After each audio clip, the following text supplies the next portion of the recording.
President Donald Trump on Sunday denied having any knowledge of or involvement in the Justice Department's recent decision to subpoena the Federal Reserve, including its chair, Jerome Powell, in connection with a criminal investigation, further intensifying a political standoff that has rattled Washington and financial markets. Speaking in an exclusive interview with NBC News, Trump insisted he had no prior awareness of the DOJ action, saying simply, "I don't know anything about it," when asked about the subpoenas served on the central bank last Friday. He continued to criticize Powell's leadership and the costly renovation of Federal Reserve office buildings, but denied that the subpoenas were meant to influence monetary policy. Federal Reserve Chair Jerome Powell shocked political and market circles earlier in the weekend when he released a video statement confirming that the Department of Justice had issued grand jury subpoenas to the Fed, warning of potential criminal charges related to his June Senate testimony about a multi-year renovation project of two historic Federal Reserve buildings in Washington, D.C.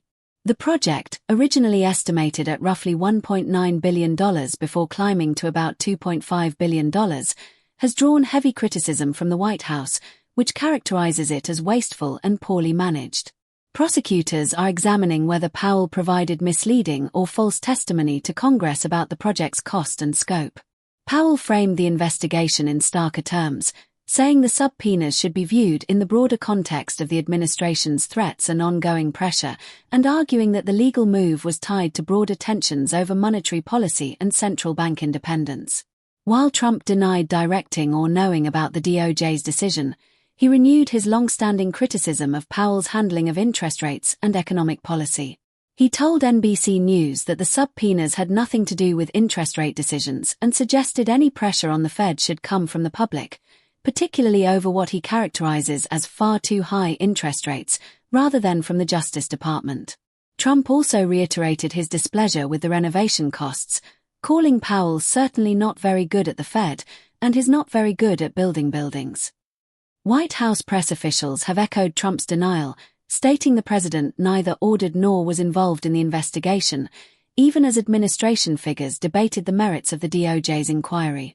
The subpoenas and Powell's subsequent comments have triggered a bipartisan backlash on Capitol Hill, with lawmakers from both parties warning that the Justice Department's actions risk undermining the Federal Reserve's long-cherished independence. Critics have accused the administration of weaponizing the DOJ to achieve political ends, particularly pressuring the central bank to adopt more aggressive rate cuts. Senator Tom Tillis, Republican, North Carolina, a member of the Senate Banking Committee, said he would oppose confirmation of any of Trump's Federal Reserve nominees until the legal matter is resolved, a move that could stall the appointment of Powell's successor after his chairmanship expires in May. Democrats and some Republicans alike have argued that using criminal investigations as leverage on monetary policy could set a dangerous precedent and degrade confidence in key U.S. institutions. The unfolding controversy goes beyond personalities, touching on fundamental issues of executive branch authority, the rule of law, and the independence of the U.S. central bank. The Federal Reserve's ability to set interest rates based on economic conditions rather than political pressure has been a cornerstone of U.S. economic policy for decades. Any perceived politicization of that process could reverberate through financial markets and public confidence.